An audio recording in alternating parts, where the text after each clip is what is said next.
Polícia Federal descobre esquema de desvio de dinheiro no serviço de coleta de lixo em Cabo Frio e na região dos Lagos. Meia tonelada de maconha é apreendida pela PRF na Dutra.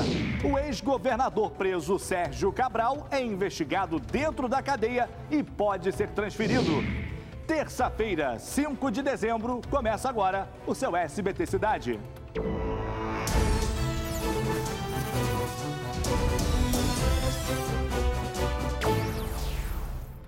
Olá, muito boa noite. Sejam bem-vindos ao nosso jornal. Vamos juntos até esbarrarmos no SBT Brasil com as principais notícias que são destaque em todo o estado e no interior do Rio também. Nós começamos a edição de hoje falando de mais uma delação sobre as falcatruas de Sérgio Cabral. O empresário Fernando Cavendish revelou que o famoso anel dado à ex-primeira-dama de R$800 mil foi uma troca pela garantia de participação da empreiteira Delta na reforma do Maracanã. O Fabiano Martinez conta essa história pra gente, veja. A declaração bombástica foi feita durante um depoimento na 7ª Vara Federal Criminal nesta segunda-feira. Sem rodeios, Cavendish disse que o anel dado a Adriana Anselmo foi uma contrapartida para que a Delta participasse do consórcio da reforma do Maracanã para a Copa de 2014. Para mim, ele explicou, olha, estou presenteando a minha esposa, gostaria que você pagasse. Naturalmente, isso aconteceu de uma maneira um pouco, não muito natural, mas aconteceu. Paguei o presente que era dele, né? Deixei claro que aquilo não era presente, que aquilo era um acerto que tinha que ser feito em algum momento em seguida. E foi assim que aconteceu. Então, o Maracanã, que veio 2 meses depois, foi a forma que eu tive a contrapartida desse assunto do presente. O anel, que custou 220 mil euros, cerca de R$800 mil, foi comprado pelo empresário em 2009 na França, dias antes do aniversário da ex-primeira-dama, Adriana Anselmo. Cabral chegou a admitir a compra da joia, que chamou de presente, mas disse que o anel foi devolvido a Cavendish. Pouco antes do depoimento de Cavendish, o ex-presidente da Odebrecht, Benedito Barbosa, havia confirmado que a Delta foi imposta no convênio do Maracanã pelo ex-governador. A Delta ficou com 30% das obras do consórcio.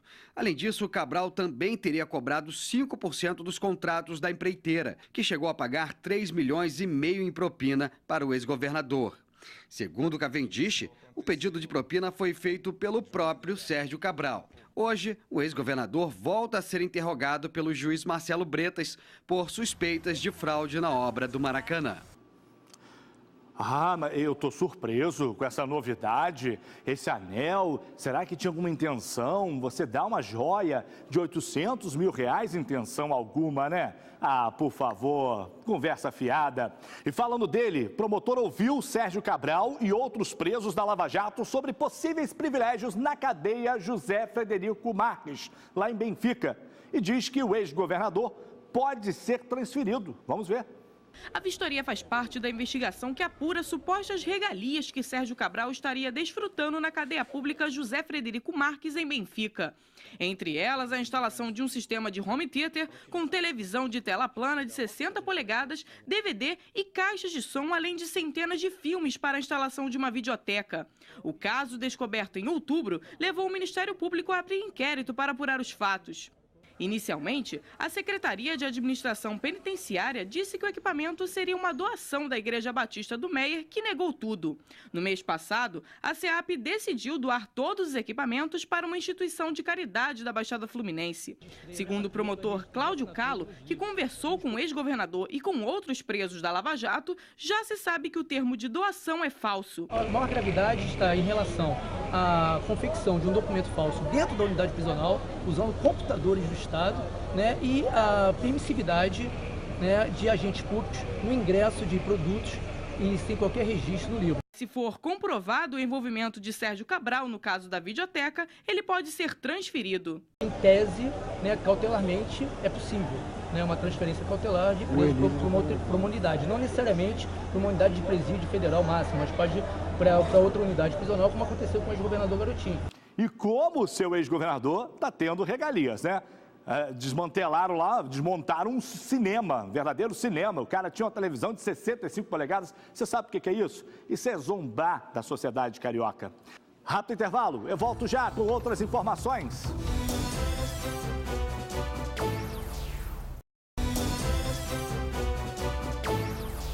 Bem rapidinho nosso intervalo, de volta. E olha, a Polícia Federal desvendou um esquema de desvio de recursos públicos na coleta de lixo de Cabo Frio. Mandados foram cumpridos em todo o estado, inclusive em cidades vizinhas a Cabo Frio. O presidente da Concercaf, Companhia de Serviços de Cabo Frio, foi um dos detidos. Quem explica é a Bárbara Storck. Veja. Crimes de organização criminosa, fraude em licitação e peculato. Tudo isso através da Concercaf, uma autarquia de serviços da cidade de Cabo Frio, na região dos Lagos, responsável pela limpeza urbana e coleta de lixo residencial e domiciliar. A Operação Basura foi deflagrada hoje pela Polícia Federal de Macaé e o GAECO, o grupo do Ministério Público Estadual.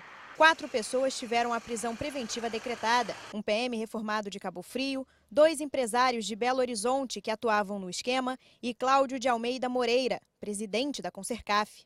Cláudio Moreira era um braço, digo assim, dentro do poder local muito forte, ou seja, ele é uma pessoa de comando na municipalidade. 39 mandados de busca e apreensão também foram cumpridos, assim como 13 conduções coercitivas, quando a pessoa é levada à força para depor. Entre o material apreendido, relógios, uma arma, R$ 17.750 em dinheiro e um veículo. Mais de 20 pessoas foram levadas à Delegacia de Polícia Federal de Macaé por causa da investigação que acontece desde fevereiro e desvendou como funcionava todo o esquema criminoso. Para que ele fizesse uma contratação emergencial, ele precisaria deflagrar um processo licitatório para contratar efetivamente o serviço. Mas, para evitar que aquela licitação fosse adiante, o contrato licitatório foi feito com uma série de irregularidades, o que impediu que a licitação acontecesse, e a certeza de que a licitação seria suspensa foi tão grande que eles prorrogaram o contrato, inclusive durante o período em que ocorreria a própria licitação. Durante as escutas também a gente conseguiu descobrir que existiam dezenas de funcionários fantasmas, pessoas que eram nomeadas para trabalhar na Concercaf, mas que prestavam serviços de natureza pessoal à família e ao próprio Cláudio Moreira, como seguranças e até em atividades domésticas. Além da fraude nas licitações, o grupo realizava publicações fechadas no jornal Noticiário dos Lagos para que os processos licitatórios não chegassem ao conhecimento público. A contratação do jornal também não foi licitada. Além disso, as empresas denunciadas também eram responsáveis pela alocação de ambulâncias na cidade. Das 15 contratadas, apenas uma era da empresa e estava em péssimas condições. Também houve contrato emergencial na manutenção da iluminação pública do município sem licitação. Todos os contratos somam mais de 60 milhões de reais. O prefeito de Cabo Frio, Marquinho Mendes, não é investigado, mas foi judicialmente comunicado sobre toda a operação. O contrato de limpeza pública na cidade foi suspenso por decisão judicial. Outras 12 pessoas, entre servidores e laranjas, também foram acusadas e afastadas das funções públicas e cargos. Os mandados expedidos foram cumpridos em cidades da região dos Lagos, de Minas Gerais, no Rio de Janeiro, Niterói e Duque de Caxias. A soma da pena pela prática de todos os crimes é de aproximadamente 25 anos de prisão. Os 4 acusados presos irão para um presídio em Campos dos Goitacazes. Esse foi mais um passo em prol da sociedade fluminense, carioca e do nosso sofrido Brasil. Mas é claro que tinha que ter uma investigação. A precariedade na coleta de lixo aí de Cabo Frio não é algo novo, não. Moradores aí da cidade, por diversas vezes, acionaram aqui a nossa equipe de reportagem para denunciar o trabalho prestado pela Concercaf, que é a companhia de serviços lá de Cabo Frio, serviços públicos. Por isso, a gente vai ao litoral agora conversar com a Babi, que acompanhou hoje lá a operação. Babi, boa noite. A gente tem uma espécie aí de linha do tempo, sobre os péssimos serviços aí na coleta de lixo e também na saúde do município. Oi, Salu, boa noite para todo mundo. Sim, várias reportagens. No final de 2015, por exemplo, os funcionários da Concercaf estavam sem receber. Fizeram várias paralisações e até acusaram o prefeito da época, Lair Correia, de agressão verbal. Um boletim de ocorrência chegou a ser registrado na delegacia. Já em janeiro do ano passado, o SBT Cidade mostrou um caso grave onde animais como porcos e galinhas eram criados em um depósito de lixo que fica em Tamoios. Na época, do lado de fora, era possível ver o tamanho da montanha de lixo. O lixão funcionava em uma área residencial e um gestor ambiental concedeu entrevista para a gente falando da gravidade da situação. Vamos rever.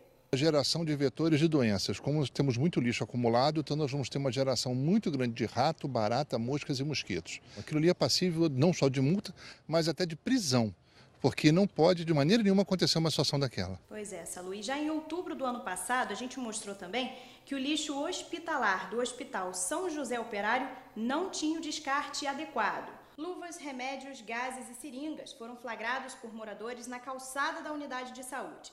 E por falar em saúde, Salu, a gente também já mostrou aqui várias reportagens sobre a falta de recursos na área, né? Até uma ambulância sendo rebocada do HCE por falta de manutenção, a gente flagrou. O prefeito da época, Alair Corrêa, chegou a decretar situação de emergência na saúde. Salu. A coleta de lixo de Cabo Frio sempre foi muito precária, nem caminhões específicos para isso, apropriados para isso, eles têm. O dinheiro vai embora, né? Vai embora para o bolso de muita gente.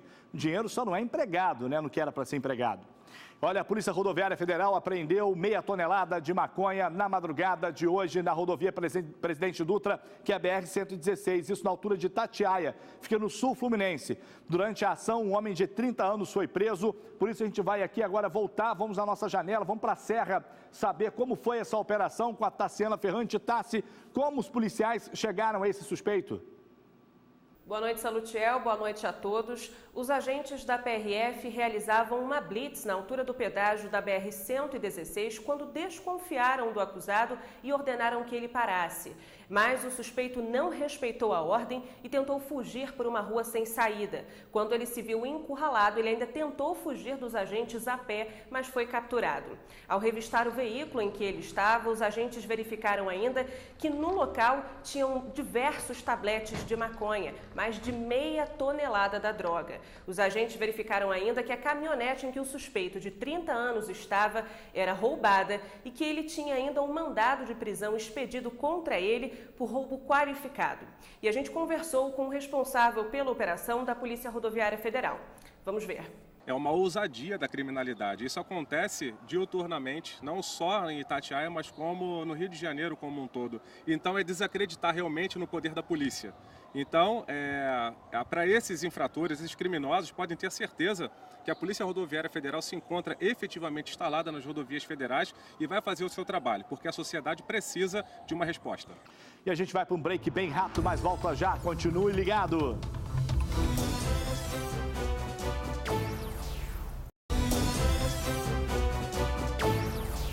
Voltamos no break falando de educação, porque o ano já está acabando, mas na UERJ o segundo semestre ainda nem começou. Reflexo do abandono de uma das mais importantes faculdades públicas da América Latina. E não é só a educação que fica comprometida, não. O hospital universitário está completamente sucateado. A reportagem é de Daniel Penafirme. Roda.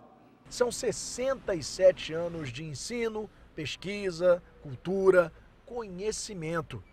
Mas hoje não há o que comemorar. Quem garante é esta professora que está sem receber desde agosto e, por isso, aderiu à greve na UERJ. Nós não sabemos como é que a gente vai se recuperar dessa crise quando voltarem a pagar nossos salários, porque muitos de nós contamos com esse dinheiro todo mês para pagar todas as contas, aluguel, água, luz, telefone, as escolas dos nossos filhos, e hoje a gente não tem de onde tirar isso. Com mais de 23 mil alunos nos 84 cursos de graduação, a UERJ é palco de incerteza sobre o futuro.